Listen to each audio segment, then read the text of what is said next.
Welcome to the Metal Detecting Podcast, brought to you by XP Metal Detectors. We're digging the plugs and pinpointing the topics you want to hear. Now here's your hosts, Dave Kimball and Grant Hansen.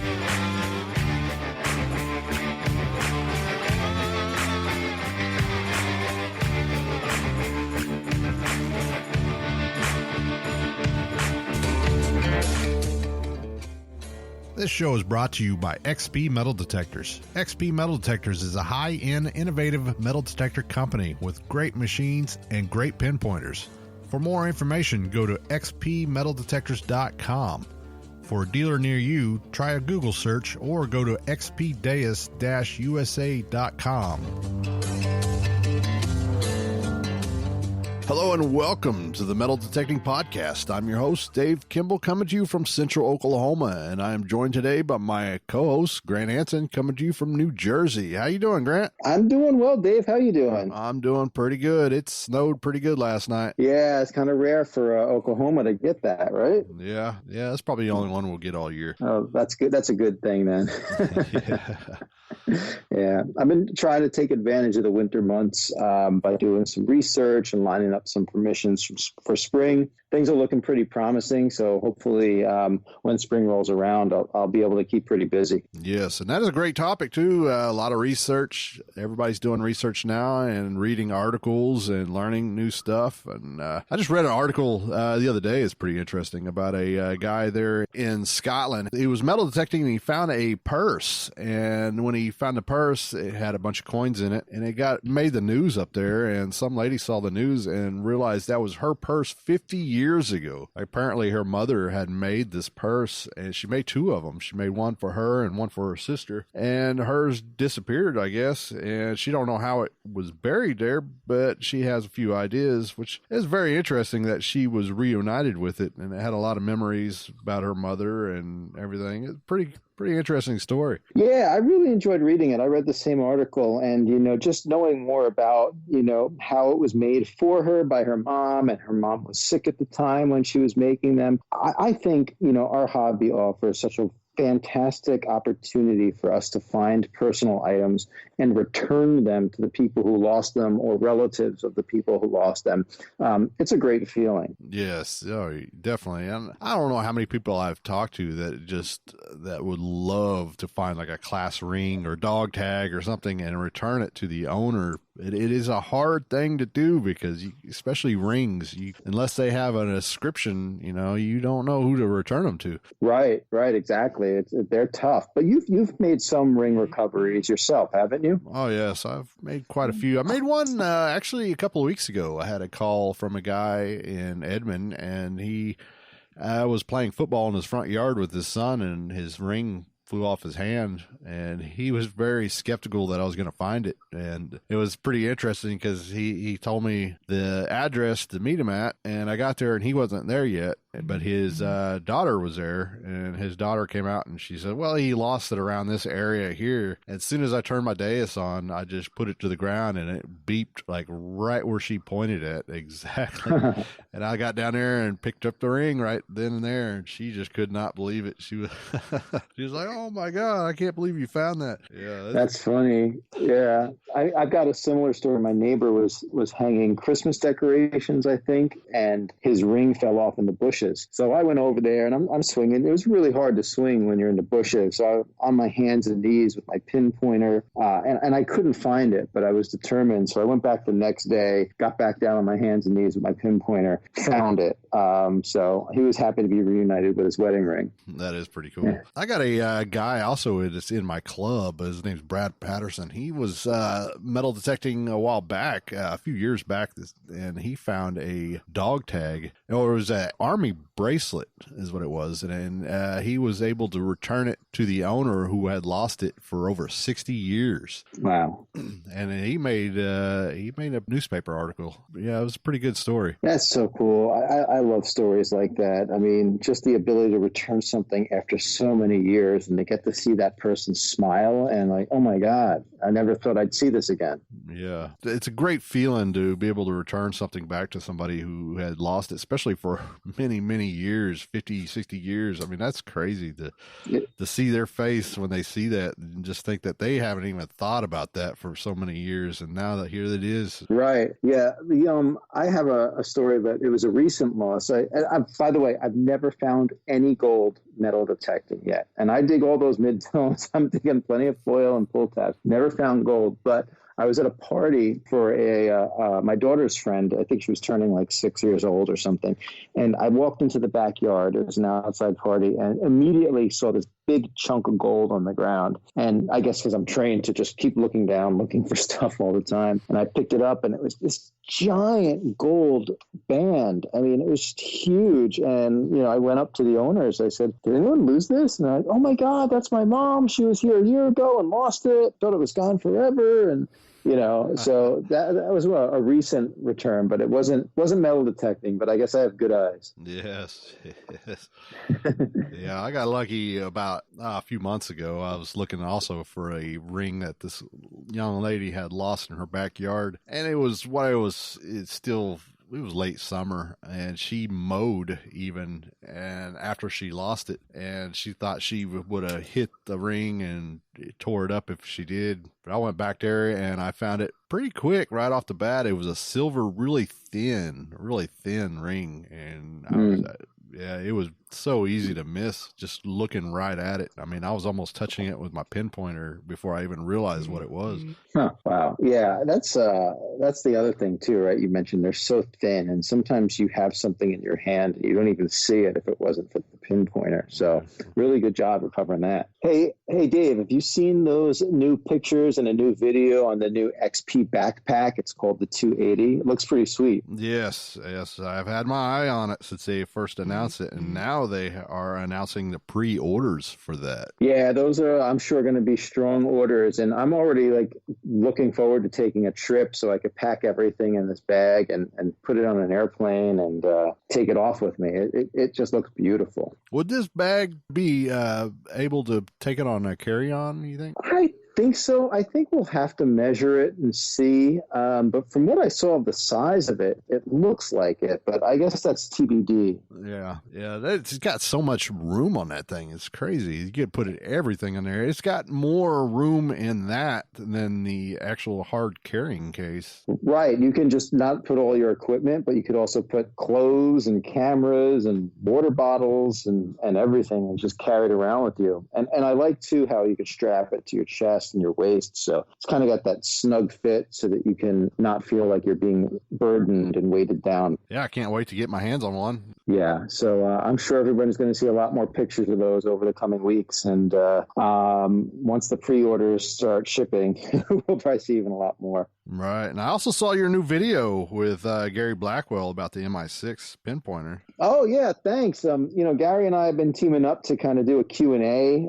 We think we got a good format. The reactivity one is doing pretty well, got some good responses. So we said, all right, let's do another. So we're going all the ins and outs on the MI6 pinpointer, how to set it up, its features, how to adjust it. I think people are going to really enjoy it. Right. Yeah. And Gary is very knowledgeable about all this. He actually works with XP, and he knows everything about it. So he's a great person to talk to. Watch his videos. He's got a lot of learning videos. Yeah, he's got his XP Skills School video channel that you can go to. And another thing, he's been just doing it for so long. And even before XP, he's used just about every detector from the beginning of time. So he has a real good sense of, different technologies across the board, what features work, how to compare them to other things. So, I'm thrilled that I have the opportunity to do videos like this with him. Right. Speaking of videos, we also been doing a lot of short videos for Matty Tomani. He showed one of them just his last show, and they're pretty good. Yeah. Kendall Edkins had a video about how to find cellar holes. I really enjoyed it because I've looked for cellar holes, and there was one time I was standing right next to one and I didn't know it because it was so overgrown. And I said, let me walk to the top of this little hill here to see if I can get a better vantage point. And boom, there it was. So tips like that can really help people find some good spots. Yes. All right. Yeah. And that's position like that really calls for drones too. I use a drone every now and then, and they're very useful when you're out in big fields and pastures and find overhead view of everything. That's a great point. And, you know, it's funny. I'm always like, what do you get for the person who has everything? And everyone's asking, what do you want for Christmas? What do you want for your birthday? I might have to add a drone to my wish list because I don't have one of those right now. Yeah, they are fun to have. Do they come? They always come back. You ever like risk of losing it? You send it out too far, and then you're out a few $100. I actually almost lost it, but it's got a feature on it where I got a Phantom, and the Phantoms are the like top of the line of the drones. And the one I got, I think all of them now, the Phantoms, where if you lose control of it, it automatically returns to you and lands right where you took off. And I went through that the first time a few months ago. My son-in-law lives around the corner from us, and he was out deer hunting, and he was deer hunting on his property, and he had shot a deer with an arrow, and a deer kept running, and he got out and he could not find the deer. So he called me over to see if I can't fly my drone around the area and find the deer. And I flew it all over. I could not find that thing. And I got out to where there was heavy trees and there was some power lines around there. So I ended up losing control of it, and it just wiped out on me. And I was like, oh man, I think I might have lost it. And then next thing I know, it just flies right over my head and lands right by me. That's pretty cool. Yeah, they're very cool. Very good, handy to have. The only bad thing is just another thing to carry, you know. True. I think better for scouting and not for actual use. But it'd be interesting to hook up different cameras to it, like a heat sensing camera, or even, and I don't know if consumers would have the ability to do something like LiDAR, but I hope LiDAR comes to the United States more quickly than it's come now. It is already, and the problem with LiDAR right now is the software that you have to use and the computer that you use. The computer you have to use is you have to have a really beefed up computer to do the LiDAR, to render the information to get it on the computer. But there is a lot of seminars about it, and I've watched a few of them and listened to a few podcasts about them. But you get to the point where the drone it'll fly back into a grid pattern, and it automatically does all that automatically at a certain height, and it goes over and over and over until it gets a whole grid pattern. You take that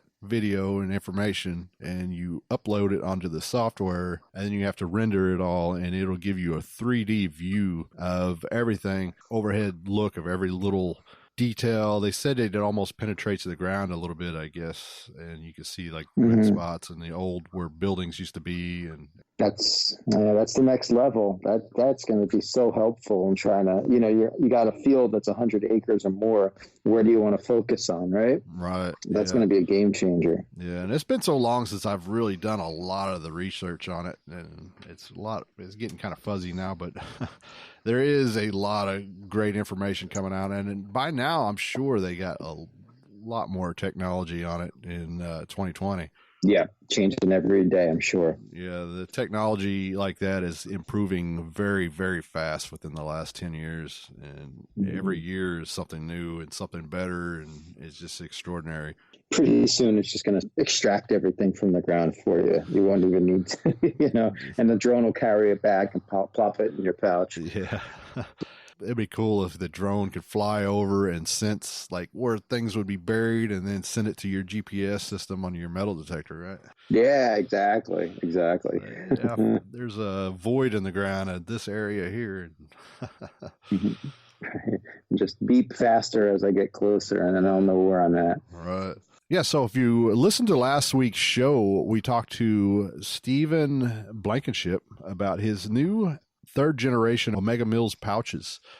Great pouches. He displayed and showed us a brand new color that he's got, the black multi-cam pouch with a new material, real lightweight material, very cool looking pouch. And we are giving it away on this podcast. So if you went last week and went to our YouTube channel and liked our podcast on our YouTube channel and commented, you are entered to win, and we will announce the winner here after this, at the end of this show. Yeah, one very lucky person is going to win that pouch, and I think they're going to be the envy of all their peers because it is a really cool looking pouch.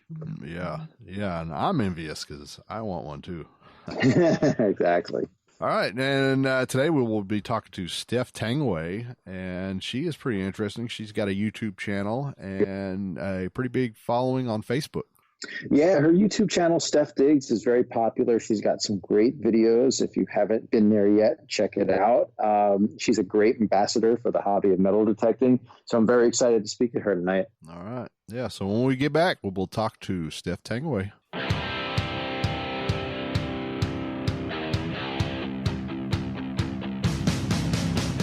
If you are looking for more information about XP products such as dealers or updates, then check out MetalDetectorsAmericas.com.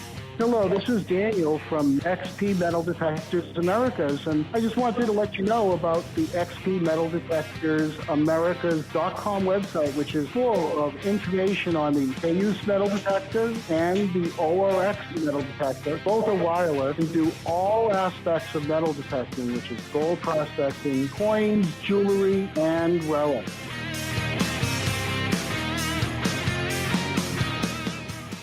Tonight, we welcome a guest who is a great ambassador of the hobby of metal detecting and has the popular YouTube channel Stef Diggs. Let's welcome to the show Stef Tanguay. How you doing, Stef? I'm doing great. How are you? Yeah, thanks for joining us. You come to us from the great state of Connecticut, and conditions have been pretty good the past few weeks, despite it being winter. Have you been getting any detecting in? Yes, I actually went Saturday, Sunday, and Monday because I didn't want my backlog to get too dwindled down. Because I was down to about a 3-week backlog for footage, so I made sure I got out there for a few days. Oh, it's nice. been in the 40s, and the ground is still thawed in the woods, so it's awesome. Oh, yeah, Saturday, Sunday, and Monday. That's a lot. That's pretty good. So, in general, how often do you usually go metal detecting? Usually 3 times a week, somewhere in there. That's awesome. I wish I could say the same thing. I know. Well, it helps when you work for yourself. I'm a graphic designer, so I can kind of work my schedule around my detecting. So that's great. Yeah. Yeah. And when you do go detecting, I know you sometimes go solo, you sometimes go with friends. What do you prefer? Do you prefer like just being the lone wolf out there, or do you prefer going with friends? It really depends. I like both for different reasons. The group hunts are fun and they make a great video. The camaraderie is awesome. Getting excited for your friends is always fun, but then at the same time, you've kind of got that competitive edge that I don't necessarily always like. Sometimes I like to be able to just focus on what I'm doing and zone out and really treat it as, like dirt therapy. So I kind of lean towards digging on my own. Believe it or not, I do have a lot of videos up of group hunts, but just for peace of mind and, like I said, dirt therapy and just making yourself feel good at the end of the day, I kind of like solo hunting a little bit better. I could take my time. I don't have to worry about somebody doing a live dig of me and being 2 inches off and taking like 2 minutes to get something out of a plug, which is totally unnecessary.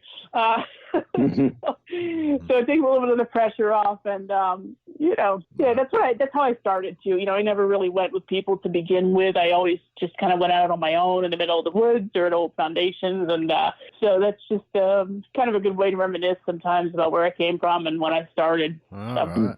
Yeah, I can relate a lot to that. I'm more of a solo person myself. It's kind of more of a distraction sometimes to me to have other people come up to you while you're digging and showing you what you haven't found yet. Well, it is, and it's also then you get distracted about like, okay, well, this person just found a copper over there, so I'm going to beeline over there, rather than listening to your inner voice of, go to this end of the field, go to that end of the field, and that's kind of tripped me up sometimes. But of course, now that I'm doing YouTube, I kind of have to stay near the group, even if my inclination is to walk away. I know that I really can't, because if someone pulls something great, I need to get that on film. So, it was a conscious decision when I launched a YouTube channel that I knew I was going to be digging less stuff and watching other people dig amazing things 5 feet from me. And, it took me a little while to decide that I definitely wanted to go forth with that. So, but it is what it is, and I really enjoy it, all aspects. Yeah, I too know what you mean. I like to get there out solo, or I'll have a close friend who I go out with, and I enjoy his company. And we have a funny thing you're talking about, like finding something near you. Like if one of us finds something good, the other will be like, "Oh, you found that here?" And we'll just immediately start swinging over their spot just to. Oh yeah, bottom feeding. We do it all the time. All the time. You know what's happened to me is like 3 times now, somebody has pulled a mast topper 10 feet away from me. I don't understand why. It sucks. I'm like, all right, well, mine's going to be beautiful when it comes out then, because it's like, if you want to find a mast topper, just come hunting with me. It'll happen. Absolutely. Yeah. Yeah. I think the worst feeling, though, is when someone pulls out a good find in an area you already hit. Oh, and yeah. if you've missed That's happened something, to me a few times. Yeah. It's just like, oh, where did I go wrong? And it's like, how did I miss that? You know, and then I'll go back and swing over the signal. I'm like, that's a screamer. So I missed it by 2 inches, you know, Right. and gosh, you know, it happens. Oh, yeah, definitely. Yeah, so as you mentioned earlier, you are a graphics designer by day. So what kind of graphic designs do you do? Anything and everything, usually print media, you know, if people need logos done or anything.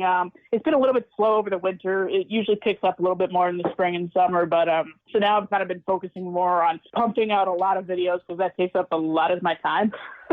And believe it or not, it takes a lot. It's a good thing I am a graphic designer, because then I can make nice thumbnails for my videos and such, and it's not as difficult as it might be for some other people. But yeah, I usually do print media. I'm not that fantastic with web, unfortunately, but you know, I was kind of trained with print media. I worked for a couple of small publications right out of college, and then I was self-employed for 5 years as a medical illustrator.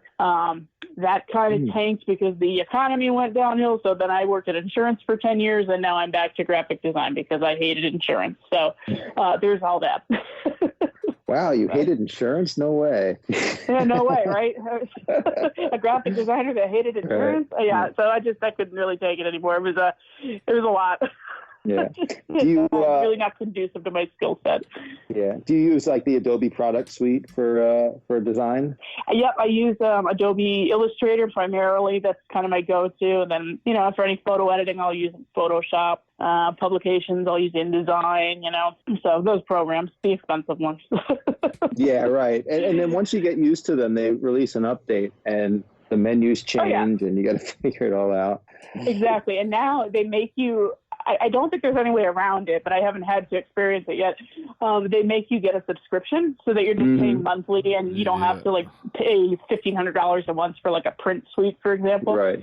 And that's still what I have on my computer, though. I have CS5 on my computer, which is like 5 to 7 years old, somewhere in there.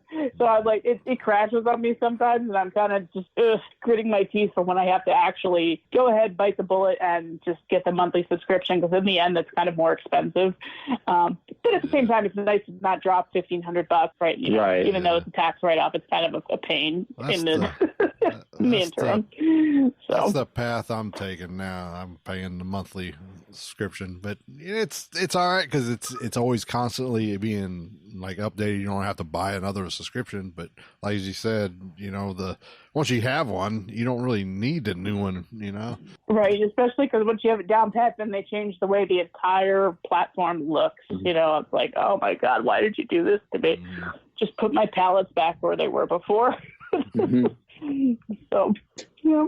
So getting back to detecting, you get out a couple times a week, which is great. What lit that initial fire that started you down this path? Well, I remember that clear as day. I was actually just up late one night watching YouTube, and I tripped across this guy named Aqua Chigger. And this is 2011 or 2012. It was right when he started his channel. And I tripped across that silver cache video that he found in the river. And I just watched video after video, and I was amazed at how this guy could just ID things without, in the blink of an eye. Kind of the way I do it now in my videos, I can ID things very quickly. I was like, how is this guy IDing every little piece of lead, every little piece of iron that comes out of a river?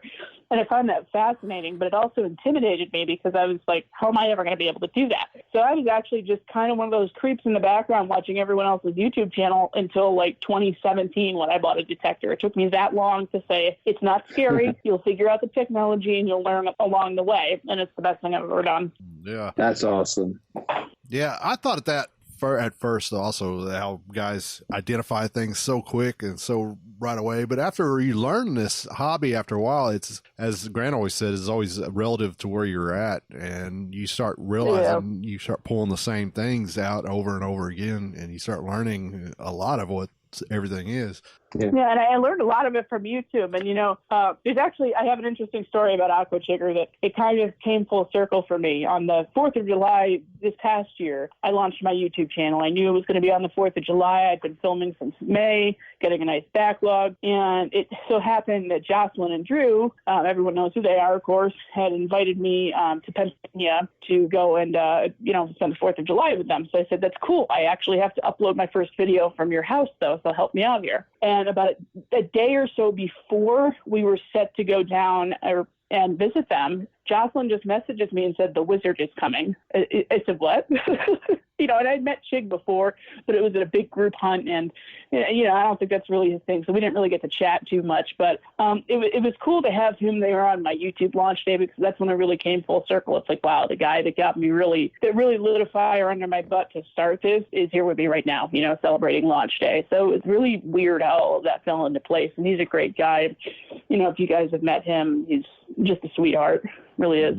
That is awesome. That was pretty cool. Yeah, I've never met him, but I've watched his videos, and he's super knowledgeable, and I think he tells a good story, right? It's not just the finds, but the way he approaches it, his style. It's entertaining, I think, whether you're a detectorist or not. Yeah, and I think that's why he has such a massive following, is because of the way he tells stories. And I also think it's because he doesn't come off as intimidating. He'll dig the crappy iron signals. He'll dig the junk and laugh about it. And I think it's more approachable than a lot of detecting videos where you see some channels and they're just pulling out coin after coin after coin, and you think it's all treasure, but he's showing you that it's not. And I really like his approach. I think people subscribe to him because of who he is, not so much because of what he finds, is what I've found. Yeah. At least that's my theory. Oh, yeah. He has a great personality, and he's very well knowledgeable. So he's fun to watch. Oh, yeah. He makes you really want to jump in the water and do some river stuff, I know. I can't even picture myself with a sand scoop or anything. I would probably just be trying to pick out the same thing for about a half an hour. You see me down there with goggles or something and a pinpointer instead. I'd say forget it. Just give me a pinpointer and I'll see what happens. It is tough. I do some lake hunting out here, and it is tough to try to scoop something up. You got to learn this little technique with your foot and try to find it. And yeah. Yeah, I'm not much of a water hunter. I do want to give it a shot at some point. I've never been into the beach, but that's mostly just due to inexperience. I know there's a lot of junk on the beach, and I mean, there's junk everywhere, but I'm usually going to the remote locations, and the woods is kind of my home. That's my favorite place to be. So, I'll dig every signal, but on the beach, you kind of have to be a little bit more discriminatory than that. And so I've never really been interested in it, and I'm not that into modern jewelry or anything, so it's never really piqued my interest a whole lot. Freshwater hunting, maybe, like what Aqua Chigger is doing, and hunting old fords and such would interest me, but beach, not so much. So Connecticut is a fantastic state for metal detecting. What kind of metal detecting do you prefer? Fields or home sites, cellar holes, woods? I really like home sites in the woods, like old foundations and stuff. We have a lot of foundations out here. And, a lot of my friends will tell you, and I'll tell you the same thing. A lot of them are really hammered to death because there are a lot of detectorists in Connecticut. So it's I've had a lot more luck just kind of wandering, one or two fields out from the original home site, fields that are now woods. And sometimes I have some luck out there. Field hunting, to me, I have so much trouble focusing with that. I mean, I've gotten more into gridding than I was maybe, a year ago. I really hated gridding. I liked wandering more. And, but it kind of depends on my mood. I'm more into the colonial homesteads in the middle of nowhere that take 3 miles to hike there, or the standing homestead because, there's a signal every 2 feet. So at least you're not going to be bored. But, you know, I don't usually do too many farm fields or anything like that. It's a lot of can slaw for me. And again, that might just be an experience and not being able to tell the difference between a small piece of can slaw versus something that's actually a desirable target.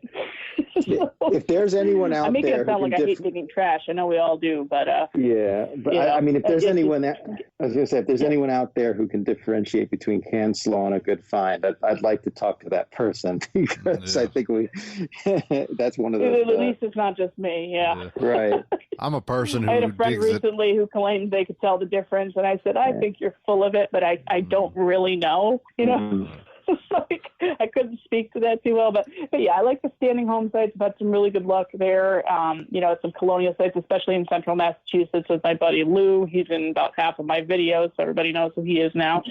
And he just is very lucky and with finding the good permissions, but he also does a lot of research. And, you know, so I go up and see him once or twice a month probably. And we've had very good luck up there at standing home sites. I haven't had quite the same luck in Connecticut, but every so often I'll get a few good permissions down here that produce, you know, I mean, I have one now that I've been working, and it's the video that was put out today. Well, when this airs, I guess it will be Friday, but Thursday, the 6th, that video. And then the week before that was at a 1830 property in town. And that one's been working out pretty well. I'm starting to find the hot spots there. So, you know, I'm renewing my faith a little bit in the home sites of Connecticut, because I wasn't doing that well out here before. I was kind of just, you know, I was killing it in Massachusetts, and Connecticut was a little bit turned off, but I'm getting used to door knocking, getting more permissions, and some of them are working out, so can't complain. With it being cold lately, a lot of people are stuck at home and doing a lot of research lately, and we do like to talk about research. So what are some of your methods for research and some of your strategies that you like to do? Well, if I say the special word that no one in the Northeast wants me to say, I'll be slaughtered and left somewhere in a cellar hole to die. So I can't say exactly what the quote-unquote secret is, but a lot of the hardcore hunters up in the North know exactly what I'm talking about, and they're probably laughing right now. So if you tell us, you got to kill us, right? Well, but someone's going to kill me, and then they're going to kill you. And then you won't be able to air the podcast at all, and this will be a waste of time.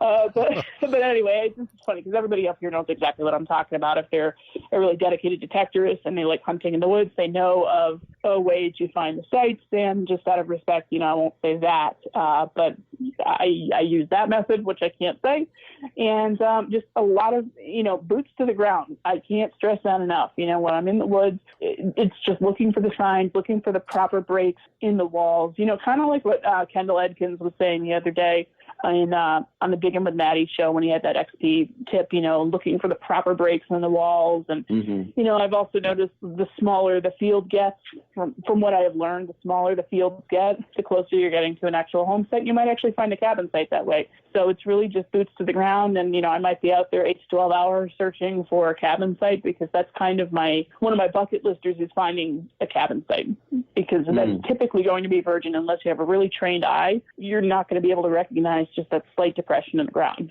So hoping to find one of those. But yeah, as I said earlier, you know, I've just been having a lot of luck kind of just wandering. That's good. That's that, yeah.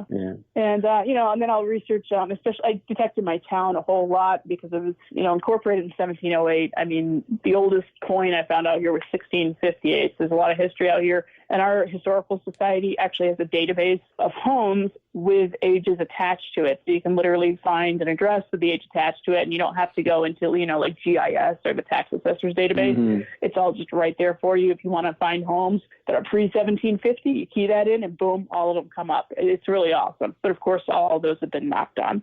From what I've noticed. So I'm kind of switching my tactic. I think in the spring, I'm going to kind of hit the homes that are maybe 1850 and a little later, because those are the ones that seem to be left alone a little more, because people out here are usually hunting for colonial, and they might pass those homes up when those homes have a lot to give. So, you know, those are kind of my research methods. No, I think that's a great strategy. Those mid 19th century homes, they've been very good to me. And sometimes you find stuff that's older, it predates the home, so you never know. Exactly. And, you know, I would hate to just write off a home built in 1860 just because it's not 1760 and it's not what my ideal would be. You know, you can still find old stuff there. And, you know, the Victorian era has beautiful relics to offer up and beautiful coins. Why wouldn't you want to dig those? But some people get kind of narrow-minded and just hone in on the colonial sites, and that's that. So that's why I think I'm going to change my tactic in the spring. Is there anything that sure.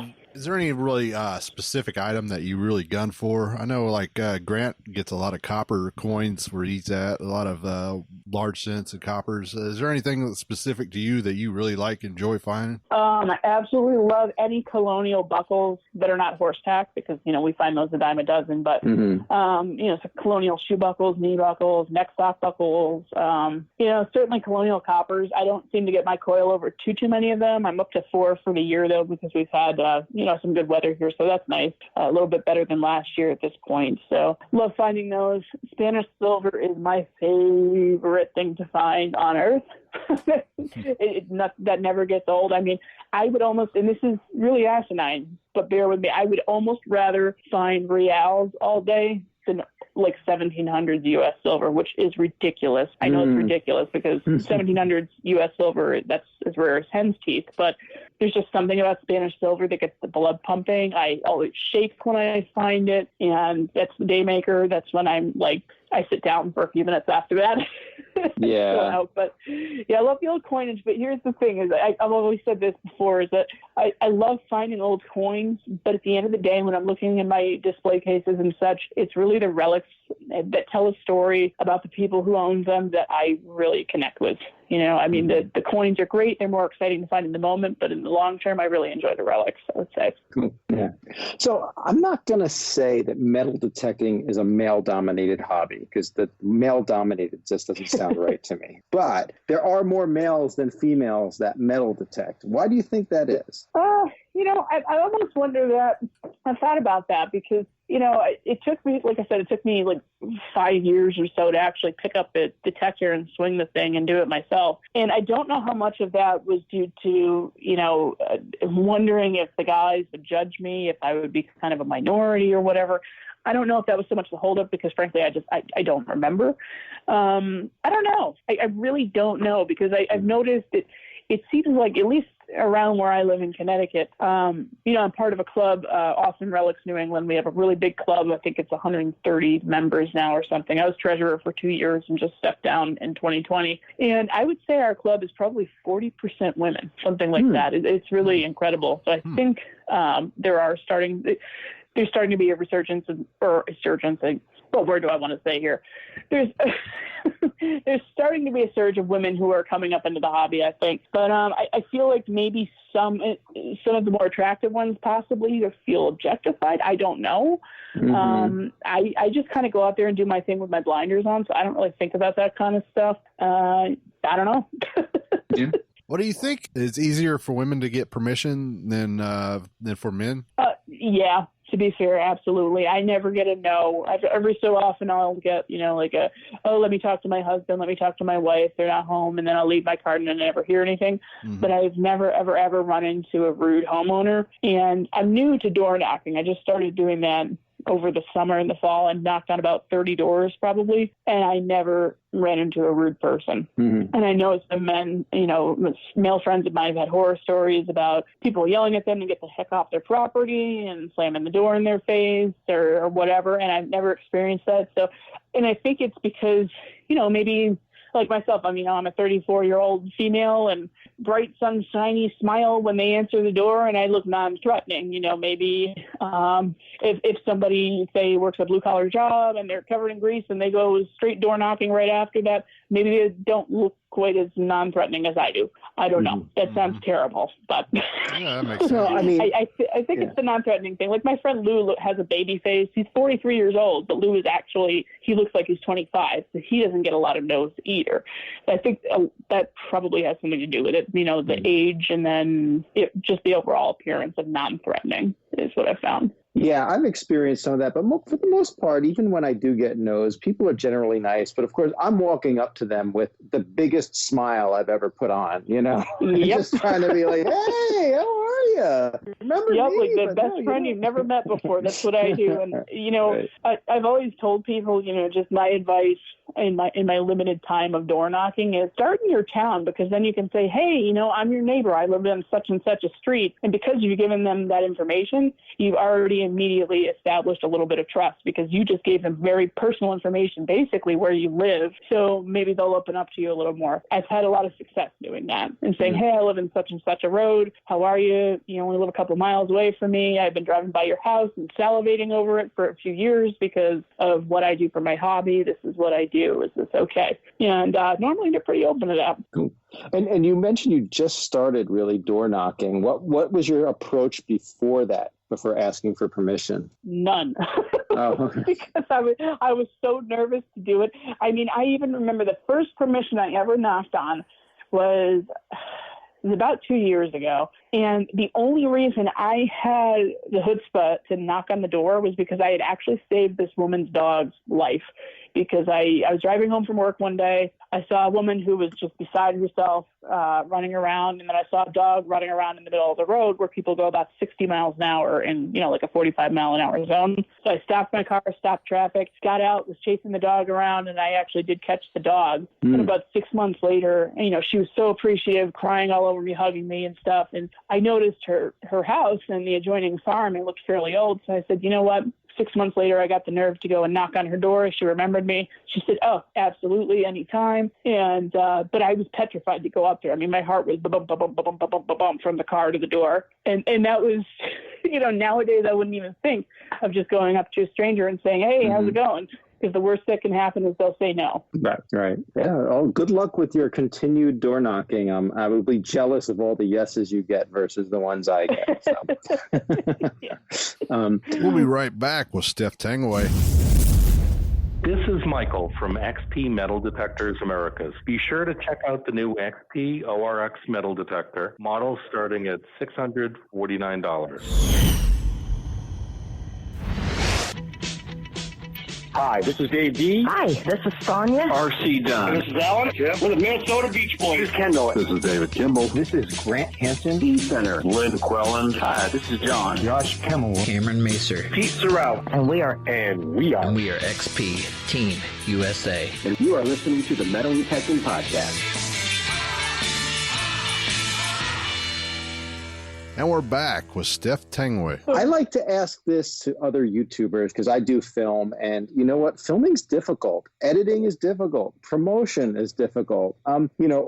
People may not see that because they're just seeing a great video and, oh, you're having fun out there, but it's work. What tips do you have for others who want to get better at it? Make sure you're looking through the viewfinder at all times. I can't stress this enough. Make sure you're talking loud. I mean, these are just the technical aspects of filming that I've kind of stumbled across along the way, and I'll look back at my footage from earlier and kind of cringe from 6 months ago. If I'm not looking at things quite through the viewfinder and it's off to the side or off the screen completely. Be patient with yourself. Don't kick yourself if you don't get the shot the way you want it. Put it in a video anyway if it's a good find. It comes down to content is what I've really found. It comes down to content. You can do all this fancy footwork editing, but if you have lousy content, it's not really going to make up for the editing's not going to make up for it. So first and foremost, make sure you have good content and go out with your friends, because I can't stress this enough. If you go out with your friends, say I go out with 3 friends, because usually if I'm going to go out with people, I'll go out with my buddy Doug Bowden. I'll usually go out with Dave Wise and then Lou Gagne. That's kind of the 4 of us that have been going out a lot recently. And 4 coils on the ground means 4 times the fines. And you're going to get a great video if you actually commit to filming those other people and understanding that you are going to sacrifice some fines and some time of your own. But if you can swallow that, you're good to go. And then have patience with the editing software. I had the benefit of having a video editing background. I took a video editing class when I was in college, and I just loved it. So when I started filming again, because that was like 15 years ago. But when I actually started filming for YouTube and I just opened iMovie on my computer, it was kind of like the light bulb went off. I already kind of knew what I was doing. So I almost had a little bit of an unfair advantage in terms of giving like beginners advice. I'm probably not the one to ask because I did have that leg up of kind of having an idea of what I was doing. But yeah, and then understand that the editing will take an entire day. If you do it right, the editing plus the thumbnail take me an entire day. Even today's video, I'm procrastinating like crazy. And, I probably worked on it for 8 or 9 hours today, just the editing, and it's only like a 13-minute video. So That's so as long as someone's willing to put in the time, you can make a great video. But it's incredibly time consuming. And I think a lot of people who watch the videos don't necessarily realize that, but the ones who do leave the nicest comments like, wow, Class A production, good job, really appreciate what you've done on your channel, etc. And it just makes it all worth it. All these different social medias out there, social media platforms that you participate, what's your opinion on them and which ones do you prefer? Well, when I first started out, and still now to a point, I do prefer Facebook just because of the interaction, but Facebook can also be incredibly toxic because there are a lot of trolls out there who get behind a keyboard, think they can say whatever they want and move on with their day when it's really rude and it can hurt people's feelings. So that aspect of it I really hate, but I do like, connecting with people, and that's how I built a modest following over a few years, was communicating with people a lot on Facebook, being very active in all the groups, posting my finds on every hunt, even if it's, a couple of buttons and it was a lousy hunt, I'll still go ahead and post it. It didn't matter. It was important for me personally, especially for other beginners, to share, hey, this is what you're going to have some days. It's not always going to be treasure, but here you go. And I think I gained a lot of respect for that. So Facebook was really the platform I started on. I really love Instagram because you can't have those laughing reactions. You can't have the angry face or anything like that. It's a heart or nothing. And I've never had any kind of malice directed towards me or anything on Instagram. It's been nothing but positive. But I don't think there's as much interaction on there, which is really what I miss, because if you can't tell, I love to talk. So, I would say I really like YouTube and Instagram the most, but I still end up participating on Facebook the most, if that makes any sense at all. I can't pry myself away from Facebook. Yeah, it does make sense. And you mentioned the negativity, and for some reason there will always be trolls, and I don't understand them. I don't understand the mentality behind a troll and why they have to be that way. But we dig holes in the ground. I mean, come on, there shouldn't be the kind of drama we've got in this hobby. Right. And unfortunately, it rears its ugly head. I know that for a fact that there are a few people out there that just absolutely hate my guts and make no bones about it. And it's just the way it is. You're gonna have haters. The more that you try to develop a following, the more that you're putting yourself out there, the more open you are to people disliking you for one reason or another, or nothing at all. Some people are just miserable human beings, and that's unfortunate. But it's certainly not going to stop me from doing what I'm doing. And I hope that people don't stop what they're doing just because of Facebook trolls. My best advice with Facebook for people who are really kind of having burnout is take a break. I can't really all the time because I run a Find of the Week contest in Stealth Digger Nation, and I admin that group. It's pretty active. So I never really get a Facebook break. But God, if I could take like a 1 week vacation from Facebook from time to time, I would absolutely recommend it to people. Definitely. Stick to Instagram, chill out. Look at everyone else's pictures, post on Instagram if you want, and stay the heck off of Facebook if you can. Yeah, that's interesting because I've heard other people mention that same thing, that Instagram was a lot better as far as negativity, and a lot of people prefer Instagram. And I don't know if that's because, like what you're saying, there's less people on Instagram, but Facebook. It's less interaction. It's a totally different following. Like my following on Instagram, I probably know I can match up maybe 100 to 200 followers with my Facebook friends. The rest of them, I haven't a clue who they are. Mm-hmm. And even some of them, my friend Steve Skelly, who comments on like just about everything I post, nicest guy in the world, he does not even have a Facebook account. We only know each other through Instagram, and we've communicated that way. So it's pretty interesting. Some people who are on Instagram have just totally said bye-bye to Facebook because of the negativity. And I think there's another, you have that outlet. There's another theory that I have too with Facebook. If you react to something on Facebook, the algorithm just wants to show you all the stuff that you react to. So if you react to anything negative in liking or comment on anything negative and you're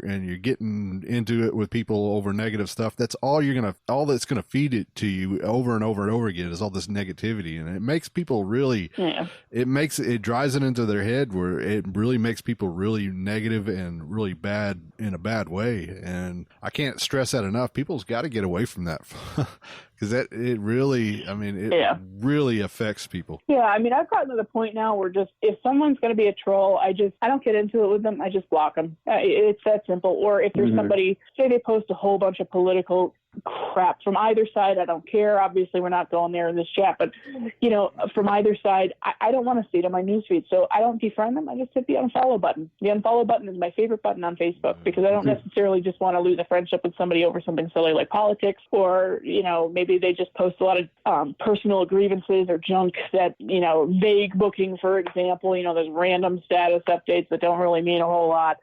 If it's not really detecting related, I mean, I've got 1,600 friends on Facebook, and then I think it's like 430 something followers or whatever. I don't necessarily want to keep track of all that. So if someone's not posting a lot of detecting related stuff, I'll just unfollow them. It's no hard feelings. It's just the unfollow.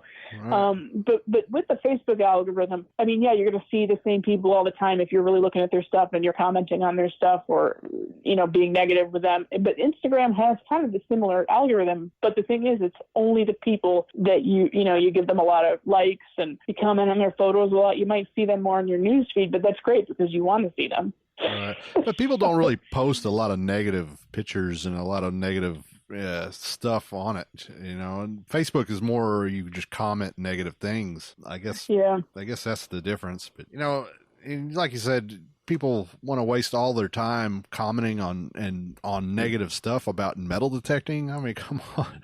I mean, what about your machine's better or about what, I don't know what.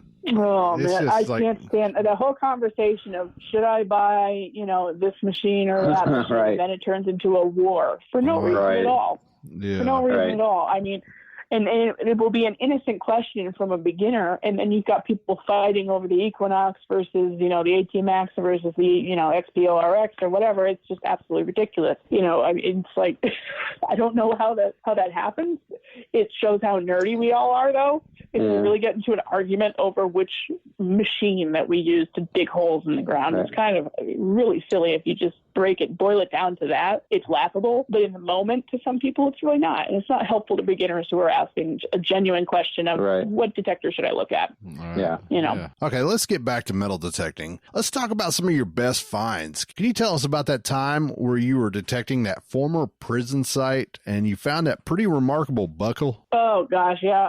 So this was funny. This is the first day I ever had a private hunt with my friend Lou. Now, Lou and I had met at the Bone Hunt in New Hampshire back in April of last year. And then we hooked up to dig in, I think, mid or late May. He said, hey, come up to my neck of the woods. We're going to hit my cousin's house. And then we're going to knock on a door of a Revolutionary War prison. So we're going to hunt there. And I kind of paused, like, are you serious? How are we going to get permission there? When I got there, I still looked at him like he had 3 heads. I said, you got to be kidding. Well, sure as anything, the homeowners were outside weed whacking, and we got permission. They said, yeah, sure, go for it. And that started a 6 to 8 week, basically, excavation of this site. I mean, it sat on maybe an acre and a half, if that. And this is where I think it was 400 British prisoners were held captive during the Revolutionary War. And I can't even tell you. I mean, we found over 30 colonial coppers there. We found probably a few hundred buttons, if I had to guess. We found a 9th Regiment British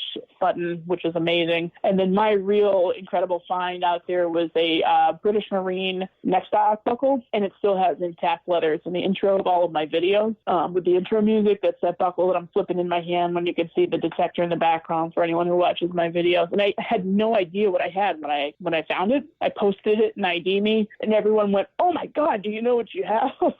And what actually helped to identify it as no doubt military is that the leather was still on there because you could see how thick it was. And, that the thick leather was to protect the necks of the British from the cutlass blades of pirates when they're on the open seas. So that just blew my mind when I actually found out what it was. And it definitely, I couldn't have really asked for much of a better find. I was really looking for like a Pewter USA button because it was a Continental Army camp that they also used as a prison site. I tried really hard to find when I dug every low tone I could find, but I I didn't find one of those. But this is just the next best thing, probably. Yeah. And it's a remarkable find. I showed it to Don Traiani because he's working on a supplement for the Insignia of Independence book. And, I posted it in his group about the accoutrements and stuff of the Revolutionary War. I can't think of the name on Facebook right now of that group. But in any event, I posted some pictures because he wanted photos from people who had found Revolutionary War artifacts. And he said, I'm sorry, you have the female class of the buckle. It doesn't have the regiment number on there, so I can't use it in my book, but it's a cool piece. I said, all right, well, if you want to know where I found it, send me a message. I'd love to tell you. And I told him, and he said, well, you should get your butt back there if you can. But unfortunately, our property owners that we loved so much moved out, and the new ones weren't exactly receptive to us, digging there. So it's a good thing, though, because by the time we had gone there, I think it was 6 or 7 times, it was really sparse for signals. I mean, we weren't really finding anything the last day we were there. So we did the best we could to save everything that we could. And the fact that place wasn't nighthawked it's just remarkable because there's even a plaque outside, And it would probably, for people that actually do that, it would probably be difficult because, as I said, it's a very small lot. But, people to hunt a site like that would probably go to pretty extreme lengths if they do, something unethical like that. So the fact that it was a virgin site and it was a Revolutionary War prison camp, it's mind-blowing just to be there. We never, ever really lost sight of what we were doing. We had fun, we had laughs, but we never lost sight of the fact that we were hunting a Revolutionary War prison site. Just absolutely amazing. It's great. Now let's talk about your favorite, Spanish silver. I found a few reals in my day, but not a spill like you did. I can't imagine finding a spill. Tell us about that experience and how it made you feel at the time. Oh, God, so many feelings with that one. So, all right. So the story goes, a lot of people have heard this over the last year because it's such a funny story and it's just kind of a roller coaster of emotions. But for anyone who hasn't heard the story that's listening in on the podcast, I'll never forget it. It was March 16th, 2019. I was probably a quarter mile from my own home because we have, we're surrounded by old cellar holes where I live. And so it's really easy to just pop in the woods and get a couple of finds for the day if you want to go out for an hour. Well, I went out for 7 hours that day because it was our first really good thaw, and I wasn't about to waste the day. So I said, all right, let me go back to this site, that site, and the other. I was finding casings and bullets all day long. That's literally all I found. And all of a sudden, as I'm about to call it quits for the day, I'm walking back towards the cart path, but I'm really kind of in the middle of the woods, just, weaving in and out. I get this really deep 29 signal, which on the Equinox is a clad quarter signal. And so I'm kind of just going, oh boy, let this be good. Can this please be good? Can this please? And I was kind of searching around with the pinpointer a little bit. It was going crazy, and I saw a silver rim, and I took a picture of the coin ball because it was, legit coin ball instead of just sitting in the plug. And I had never taken a picture of a coin ball before, and I'm so glad that I did this time. I even zoomed in on the picture while I was sitting there to see if it was reeded or not, and I couldn't tell. I popped the dirt, and I saw De Gratia, and I knew what I had, and I literally just wept. I've never cried over a find like that. I have shed tears over other finds, but not like that. I mean, I was bawling because there's nothing I wanted to find more than a big old Spanish silver coin. It was a beautiful 1779 2 real. And I mean, the detail on that is just incredible. It looks like it had been dropped that year, but it hadn't been dropped that year because the sun was going down, and I took a quick video of it. It got like 8,000 views on Facebook or something crazy. It kind of went, in terms of Facebook, it kind of went viral in terms of detecting, I guess. A lot of people saw it. A lot of people, if they see Beta Treasure Show, like to see the spill because, as we know where we're going here, it was actually a spill. I didn't know that at the time. It was getting dark, so I kind of booked it out of the woods, teary-eyed, and got home and just stared at that real for days. And it started to kind of occur to me, I knew I was going to go back and slam the hell out of that area and just see what I could find there, because I said, if there's one here, maybe this is actually a site. Maybe I'll find more. And I had actually taken a very detailed video of where I was so that my partner who detects could come back with me and I could remember exactly where I was, because I wasn't thinking about dropping a pin at that time. It didn't even occur to me because I was just in La La Land. So I took a video and I marked where the plug was, and I went back 10 days later. I got a 22 signal right over that same plug and out pops a half real. real, which is basically on the surface. So I was blind as a bat. I mean, it did not even see that. So I scooped that up and I said, okay, I'll try my luck again. Swung over the hole again, another 22 signal. And the last one to come out of the hole was a 1789 half real. And that's a pretty good bait to end the spill, I think. So it's just ridiculous. And I had such mixed feelings because I posted the 2 real video. I posted pictures of it 10 days earlier. And then when I found the other halves, I said, what am I going to do here? Because I can't lie to the detecting community and say I found these somewhere else and that I did not break the cardinal rule of not rechecking the hole. I'm going to have to come clean and say, hey, I was stupid. I didn't recheck the hole. Don't do the same thing I did. So I came clean with it. And you know what? I've had a few people tell me that they are much more diligent about rechecking their holes now. And every so often it's been productive. So that to me is really important. It's a funny story. We've all been there. We've all done that at one point or another. We get up from a hole at the end of the day, tired, and walk away, forget about it. And it's just so important to not do that. I mean, Lou makes a joke. He calls me Double Check Stef. That's my nickname to him because I forgot to double check the hole. But so that was a wave of emotions. I mean, amazing that beautiful 2 real. The halves were just a bonus, and it's a funny story. It's a crazy spill. My dreams aren't that good, and it's just funny. You have to laugh because I'm so fortunate nobody else is hunting in that area. There would be no appeal to be hunting exactly in that area. But I'm so lucky that no one did. Yeah. All I find is wheat penny spills. So congrats to you on that. Before that, my oldest was like a George VI or something, whatever the small Canadian cent is, the first small Canadian cent, and then a wheat penny. That was my spill, my old quote unquote spill before the real spill. So, and what's crazy, there's no coppers or anything in that spill. It was just Spanish silver. So you never know. Yeah. Well, never know what you're going to find. Yeah. I mean, we could probably spend hours and hours talking about different cool finds. But I'm curious, what's topping your bucket list right now? What have you not found that you're dying to find? Well, I'd be remiss if I did not say I want some tree coinage, because any colonial relic digger wants a tree coin. Like, that is just the holy grail. I think the realistic find that I'm almost positive I'll get in the next couple of years because of the sites I go to and how diligent I am, certainly a GW button. I know I'm going to find one. It's one of those finds that I feel like if you hunt long enough and you're hunting colonial areas, you will find one, because I've seen them pop up quite a bit, enough to know I'm going to find one. Fujio is certainly on the list. I would say state copper, but I kind of blew the socks off of that one because my first and only state was a Nova Eboric. Out of all the things I could pull, I pulled in New York. Go figure that one out. So I checked that off the list last year, but that was on my list as a state copper, and I did not think it would be one that's exceptionally rare like that. Yeah, they don't come up very often. No, I mean, when I was researching it, it seems like there's a few thousand or something in existence that they are aware of, because New York never, I mean, for anybody who doesn't know who's listening in, New York never granted permission to anybody to make coinage for the state of New York like we did, with the other colonies. So people just did it anyway. And it's kind of like a Match and Mills copper where it's counterfeit, essentially. Right.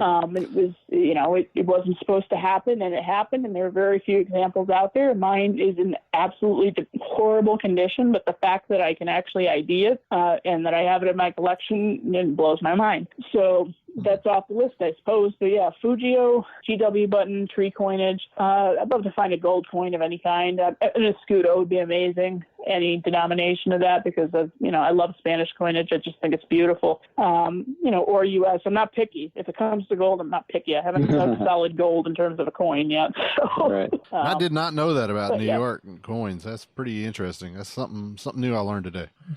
Yeah. No, it's pretty crazy. I did more research after I found the coin. I knew it was a very rare one because a friend of mine who digs an average of 80 coppers a year, my friend Scott Newman, who's in Long Island, he's dug one Nova Eboric, and he's been detecting for 10 years. One. And this kid has dug the most amazing stuff that you could hope to find. So I knew they were rare, and I couldn't make out what the copper was at the time. So I borrowed Lou's eyeballs. He came over and he said, "Oh, I see RAC over here." I said, "Oh my God." I knew what I had. When he said, "Oh, I can see RAC and the head looks funny," and I looked it up and I said, "Oh my God, I've got a New York. I can't believe it." So that's cool. Yeah. So for this year, I'm keeping my fingers. Oh, and caps bust anything, because I really wanted to find that last year. I kind of sometimes have an annual bucket list, and that was the one thing I could not get my coil over was cap bust anything. Don't care what denomination. $50 would be fantastic, but I'm not going to be picky. That's pretty cool. So I got to ask you, Stef, if you were ever given a 1-day free pass to hunt anywhere in the United States that's always been off limits to metal detecting, where would you go? Mount Vernon, I would have to say. As long as there's not a lot of field dirt, we don't know. I've thought about that before. Yeah, so not even Gettysburg or anything. You know, Civil War history is very interesting to me, but really colonial to me is kind of where it's at. So I'd probably go with Mount Vernon. I think that might be the first one we've gotten for Mount Vernon. I think so. Really? Yeah, we get a lot of White House, Gettysburg. You know, like you mentioned. The but, White House would be so much trash. I mean, you get that at Mount Vernon too. Obviously, it's a tourist attraction, but that to me would kind of be worth fighting through the trash. The White House lawn, I don't think so. I think I'd be all set with that. But I'd love to poke around in the basement. If there's a dirt basement somewhere and I have a pinpointer, I'd be all about that. Well, hey, Steph, thanks so much for joining us on the show tonight. We really appreciated it. I mean, love the conversation. Maybe we'll try to get you back on sometime again. We'll talk more finds, more about detecting. Really enjoyed the conversation. Hey, me too. I'll come back anytime. You can tell, like I said, you can tell I like to talk. So anytime. Yeah, it was great having you. It was fun listening to you. And I even learned something new about copper coins. Yeah, well, there you go. Learn something new every day. That's what I try to do. So yeah. And if you're listening, and if you haven't seen her YouTube videos, check out Stef Diggs on YouTube and follow her on the very friendly social platform of Instagram at Stef Diggs 247. Right. And if you're going to be negative, don't even bother. Right. Yeah, just go away. Just get the heck off my pages. You're going to be negative. I'm going to block you. All right. Well, hopefully, like he said, we'll get back again at some time, and we will see you then. All right. Sounds good. All right. Well, thanks, Steph. All right. Check us out online at xpteamusa.com. This segment is brought to you by Omega Mill Pouches, the official digging pouch of XP Team USA. If you're looking for a rugged, hunt-tested, washable pouch, look no further than Omega Mill. Get on eBay and search Omega Mill Pouches. That's OMEGAMILL. All right, we're back, and that was Steph. She was really fun to talk to. Really good to talk to, and she got me amped up on getting on some more colonial home sites. I mean, I'm kind of in her neck of the woods being in North Jersey, so, anytime you hear of great properties and great finds like she's got, it just makes you want to get out there and do some more. And like we said, check her out on YouTube, Stef Diggs. Check out her videos. They're pretty interesting. They are, and she spends a lot of time on them, as we discussed, and they're professional, and, I think they're deserved to watch. Yeah, and check out our videos on XP Team USA, and we also have a new website, xpteamusa.com. Check that out, and like I said, go check out the new videos we got. You just did a new video with Gary again with a MI6 pinpointer, right? Yeah, so we went through all the setups on how to pair it from the unboxing, all the different features around sensitivity and tuning it and sounds and what happens if you lose it. So it's really worth watching if you have an MI6. If y'all listened last week, y'all listened to our interview with Steve Blankenship about his new Generation 3 pouches and his new material that he's making with. And now we're going to announce the winner. And he had given us one of his black multicam pouches, his new one. Very cool looking pouch. I'm very jealous. I'm going to have to get me one. They're pretty cool looking. So, and everybody had a chance to win. They got on our YouTube channel and commented. This is to let everybody know that this show is also broadcast on YouTube. So if you can't get it on Spreaker or any other platform, then jump on YouTube. You can listen to it on YouTube. And we just did the random.org to pick the winner. And the winner is, drumroll, James Orphis. Congratulations, James. All right, James, congratulations. You are going to love this pouch. I guarantee it. Yeah. And get a hold of me or Grant on Facebook. Just send us a message and we will get your address and we'll send it over to Sonia, who has it right now, and she's ready to ship it out. So get your pouch and send us a picture when you get your pouch and let us know how you like it. Yeah, please do. We'll post it on our Facebook page, or you can post it on the Facebook page. I know you're a member on there. So, enjoy. So we will see everybody on February 21st, and we'll see you then. All right, take care, all. Bye. Get that permission, put the coil to the soil, and we'll catch you next time right here on the Metal Detecting Podcast. Brought to you by XP Metal Detectors.